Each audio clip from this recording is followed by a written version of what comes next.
Cast Conversations with me, Philip Gabriel, and it's Halloween season. It's that spooky time.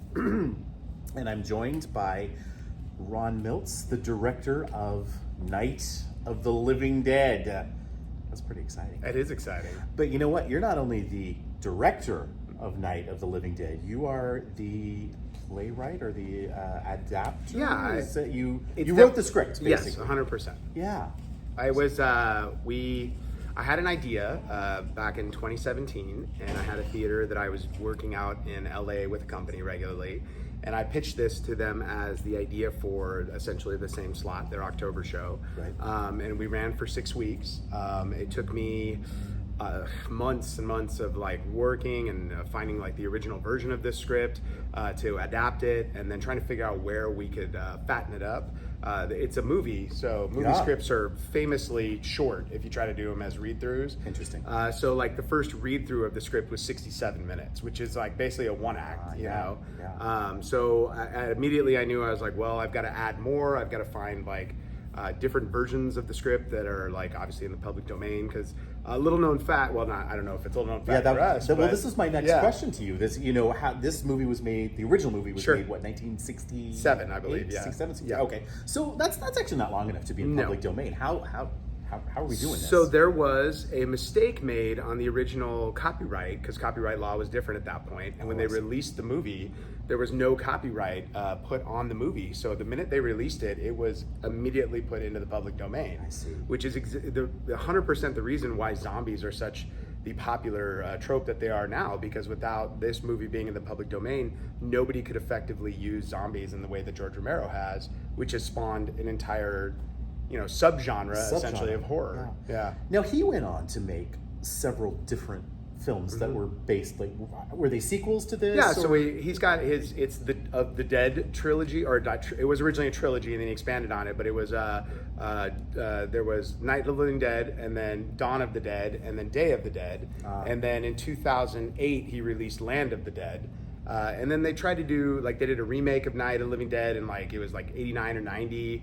They had Return of the Living Dead, which was like not really the same, but it was like the same like concept of the dead. And then I want to say he did another one. It might have been him, but it was like Island of the Dead, which was it was not very good, but it was basically like a found footage version of the concept. So this is Night of the Living Dead. This is the original. This is the one that spawned it all. that started it. And so, how faithful is this to the original script? Is this? I mean, without spoiling anything, we are presented in this space and in my original space with challenges of being essentially a single set space. It's not a large enough proscenium to like have multiple locations. So how do you accomplish that? So what we did is we took like this idea of the original 1967 script.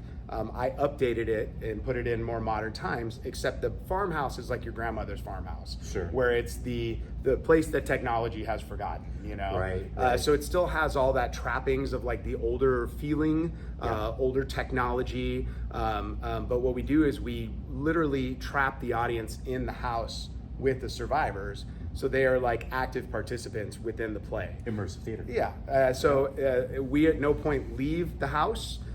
We do sort of like the graveyard sequence and some other new sequences that are originally just done as monologues. We do them as flashbacks within the character themselves telling the story, but it still happens within the house, and then we do not break essentially that fourth wall.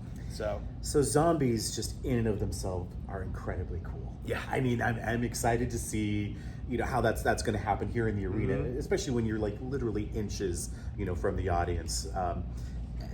But there's more to this show than just zombies. Oh, 100%. It's about relationships, and it's maybe got a little bit of commentary in there. I definitely. I mean, for us, the original version, it was definitely the civil rights movement was like an underscoring of it. Yeah. We, in our more modern sense, don't lean too heavily into that, although it is an element of what we're doing. But we're more focused on the group dynamics of it all. So looking at this group of people that are trapped in this house together, the 7 survivors, as it were, and how they their inner relationships and their personal relationships as people that have just met develop over this one evening. You see power struggle, you see people with growth from beginning to the end, you see relationships on the verge of breaking up, you see people struggling with their own loss. And one of the big things that we've been underscoring the entire time is all of these people are existing in this like hyper dramatic moment, like where it's high tension. So we as humans during these high tension situations, we tend to act erratically, and all of our characters have this moment, at some point where, they flip-flop or they make bad decisions, and that question of right or wrong is sort of thrown out the window. And it's a constant reminder that I have to give the actors, which is like, the bad guy or our antagonist essentially wants to go to the basement. And if they go to the basement, like everything's fine. But like the reality is that Ben's own personal grief against Harry doesn't allow him to make the right choice.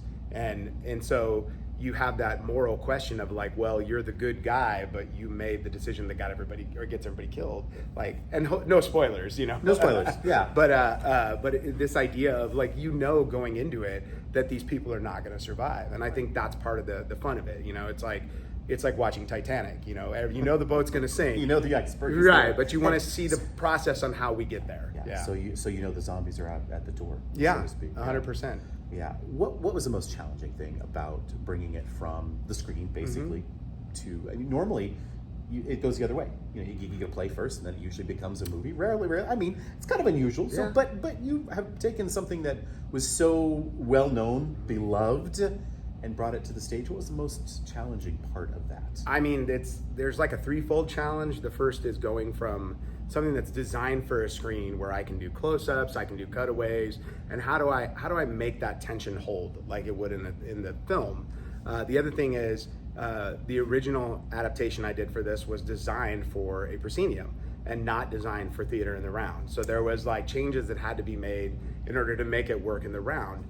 So that's been a lot of fun, where like we've built essentially a house, and we've taken what's generally the second story of the space and turned it into an acting area where, it's now the second story of the house that we interact up there. And then like the last element of it all is getting essentially the actors to not like, because it's a fine line between camp and drama, and getting them to understand like we are not camp. Like there are moments that you can have that, especially like with our Sheriff McClellan character in the original movie. He's way over the top and a lot of fun, and our actor that's portraying that role, he comes in and absolutely like it's a moment of respite where you're just like this crazy guy in the which you probably need. Yeah, 100%. Tension. Well, we're sitting here actually on the set in the arena. So if you're familiar with our arena, this is a section right behind us, and if you do look around, it's a pretty incredible set. I see all sorts of stuff going on up there on our normal platform, and I love watching stuff in the arena. Yes, I really do. So when I come here, I say, okay, I want to, I'm ready to see it's right there. Acting, love it.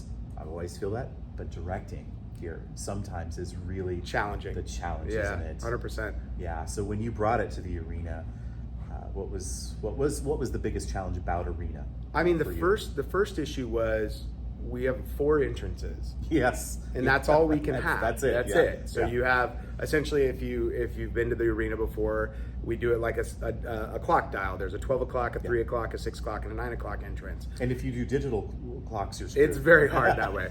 But having this idea of going, okay, I need the things I need. I need a front door. Yeah. I need a kitchen door.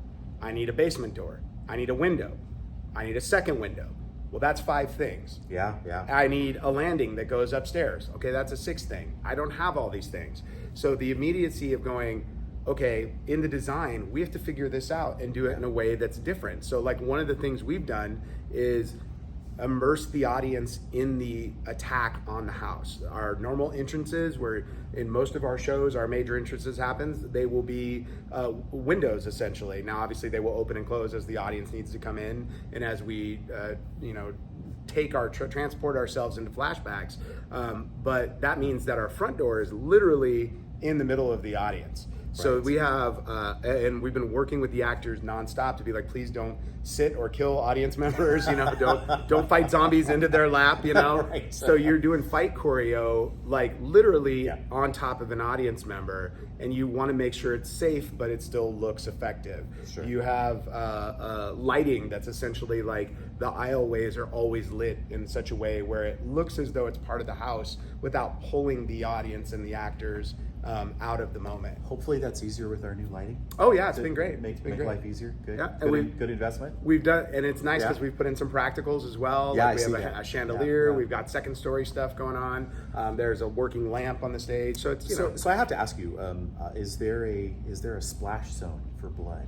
We have gone out of our way to try and not get blood on the audience. Now I say try because actors are actors and they get excited.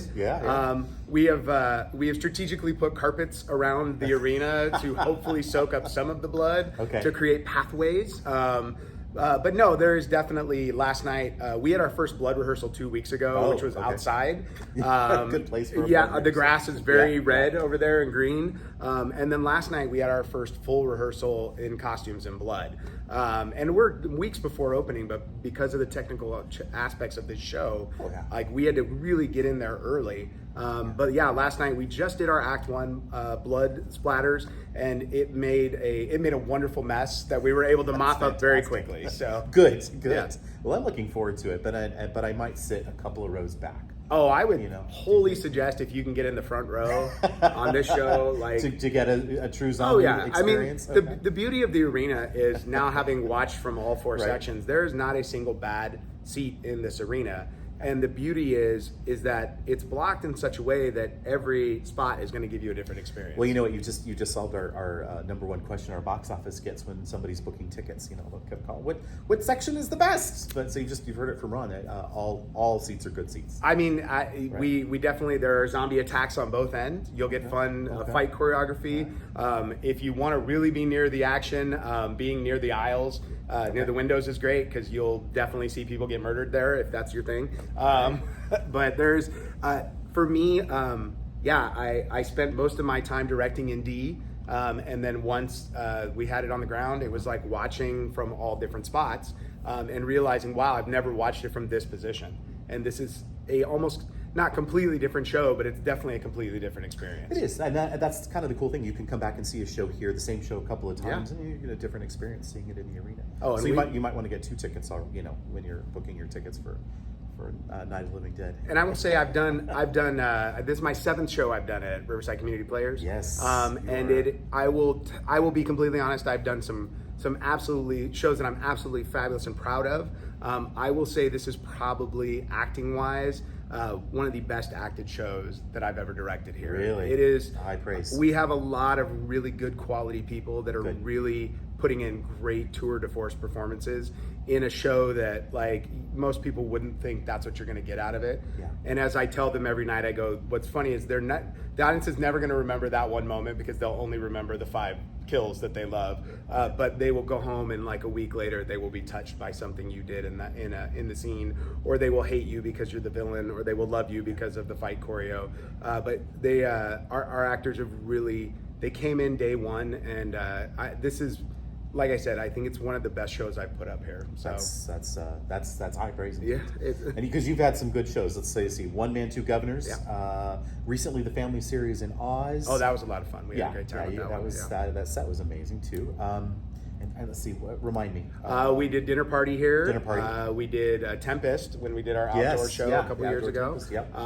We did the COVID years. Yes.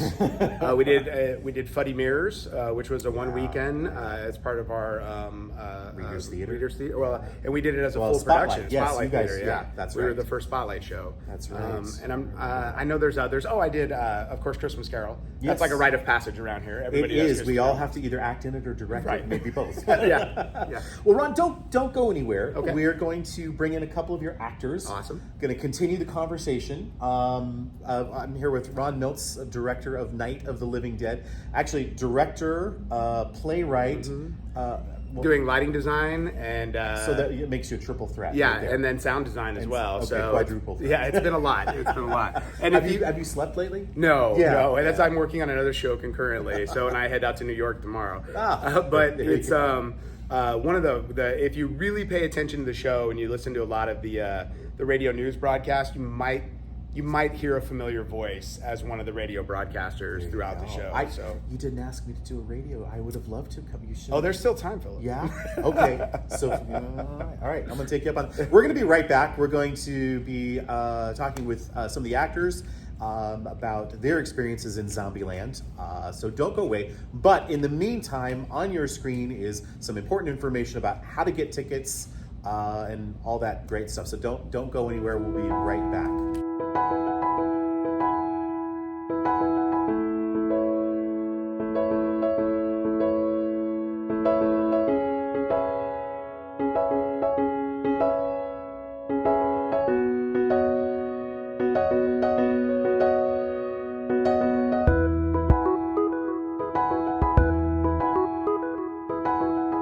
Welcome back to Cast Conversations Inside the Arena. I am Philip Gabriel, and I am joined by some zombies here. No, they're not actually zombies. They're actors from Night of the Living Dead, which is opening October 20th. Yeah, October 20th. Anyway, that's coming right on up. I'm joined by Isabella Spellman, Stefan Diaz, and Jason Cruz, and Ron Milts, director. So, zombies show. We're all excited to be. None of you look like zombies yet. Not currently. Not no. yet.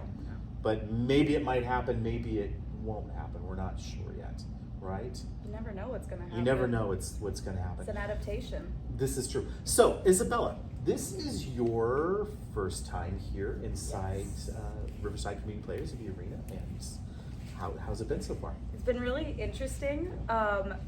I remember at the beginning of this year, I really wanted specifically to do a show that was in the round. And so I was like, okay, I'll make it happen this year somehow. And then I heard of Night of the Living Dead auditions, and I was like, that's an arena stage. And so far, it's been really, really fun. A completely different experience. But definitely. And are you a zombie fan? Is that? I'm a huge zombie fan. fan. Who's not a zombie A fan? huge zombie fan. Right. Now, where else have you worked? Where might we know you in the Inland Empire? Or out of the Inland Empire? You know.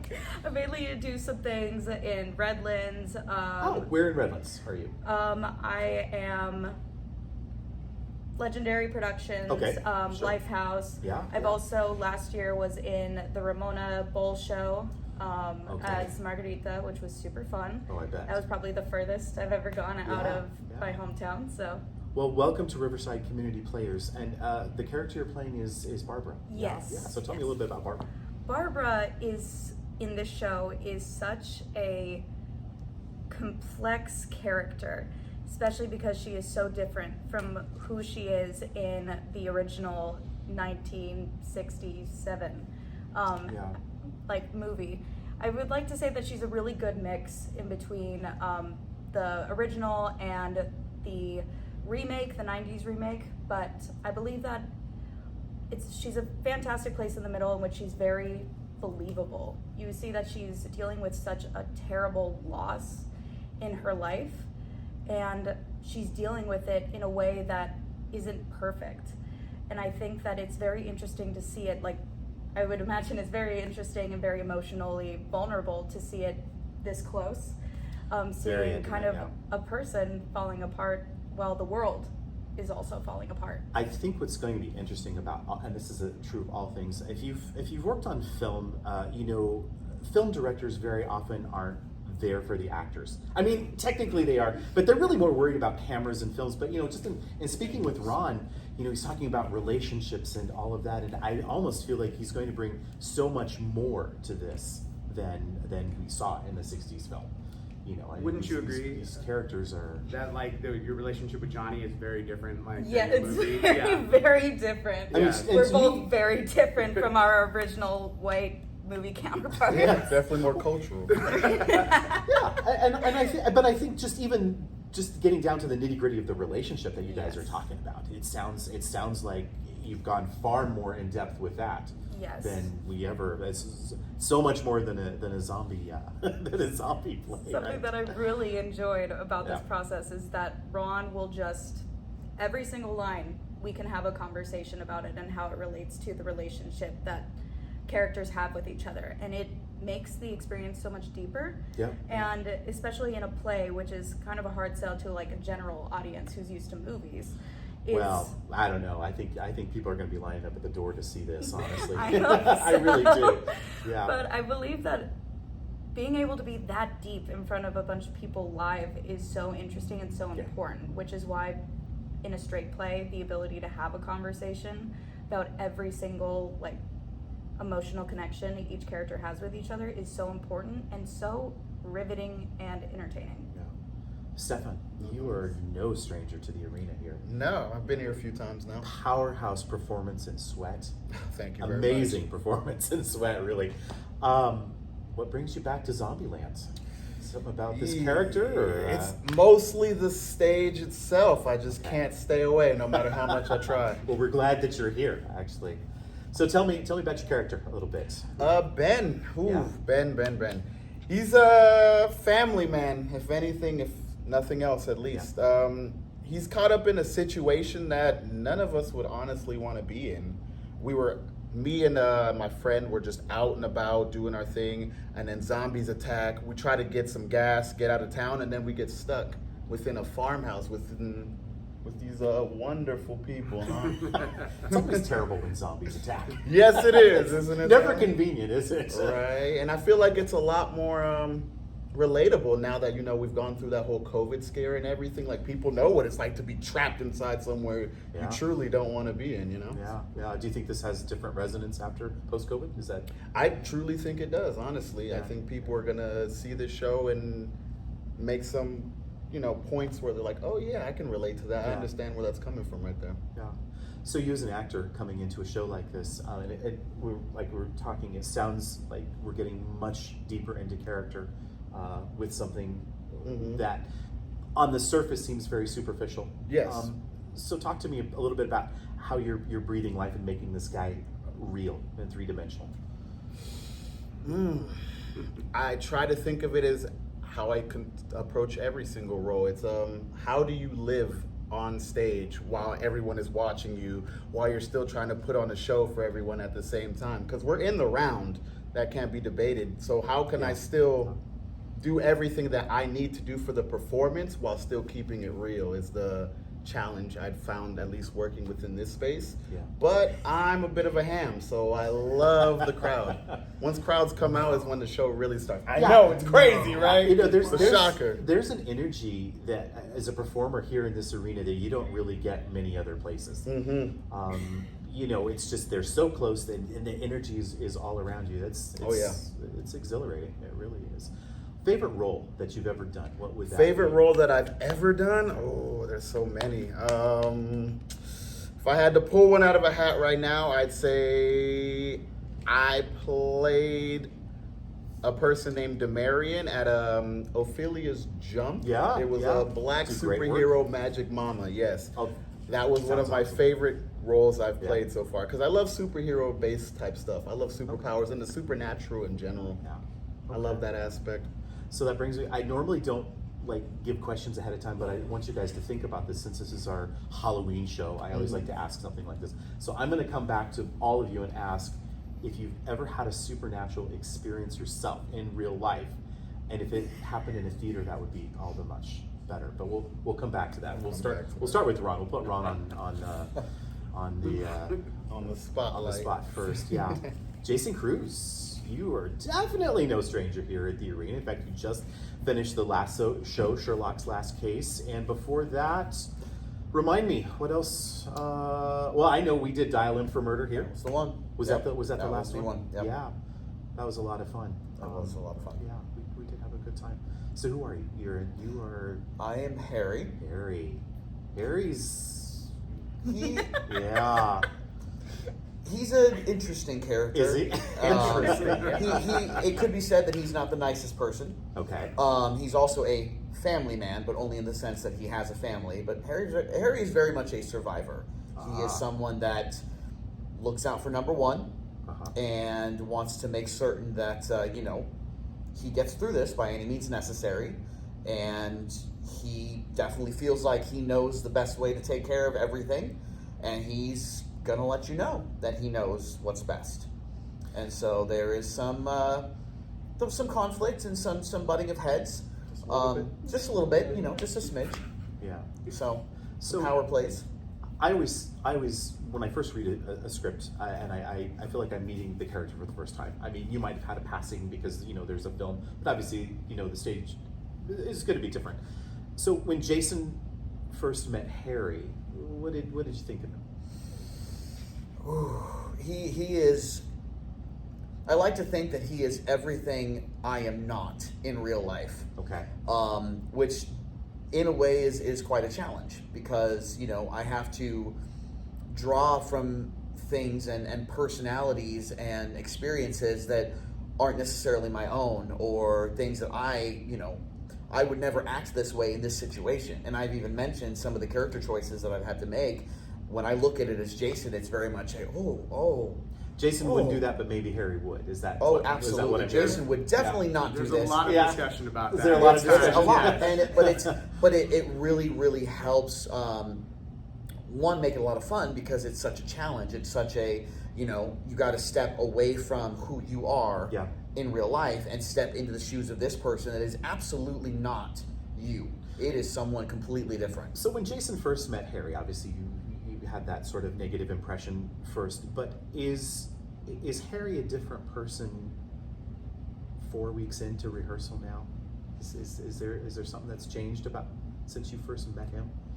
Yeah, I would say there's definitely a number of things that have changed, and it's interesting because there's always a process, right? There's always, you start out with one thing and you read it and you go through it, and then as you proceed and the relationships develop and the words come out in front of other people and you see the reactions, you start to make changes almost sometimes subconsciously of, okay, I said this line here and this person reacted in this way.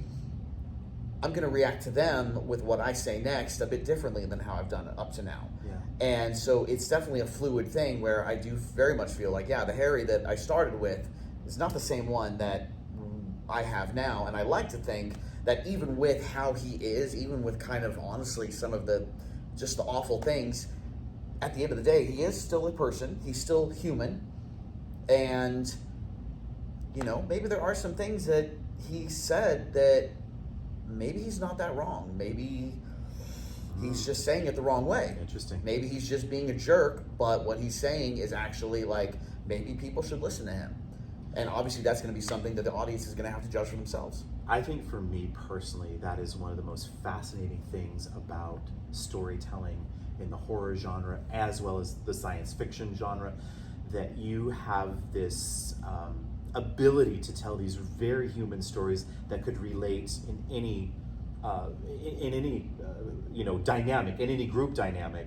This just happens to be a zombie apocalypse, but yet there's these truths, and so what's exciting to me is that I'm thinking that there's going to be this fantastic, surprising group dynamic of actors coming together, telling a story that just kind of happens to be in a zombie apocalypse. That's I would interesting. agree. I would agree with that 100%. Yeah. Especially the depths that we've all gone to, and like Isabella said, breaking scenes down line by line to really go, how does this connect and where did you come from? And it can't just be like the best horror movies are not just people yelling and screaming and running from blood. Absolutely. The best movies are, Psycho. The best movies are even, John Carpenter's Halloween, that have these beats that take you and you fall in love with characters. And so when you lose them, there's something about it that's heartbreaking, and then watching them deal with these, traumatic situations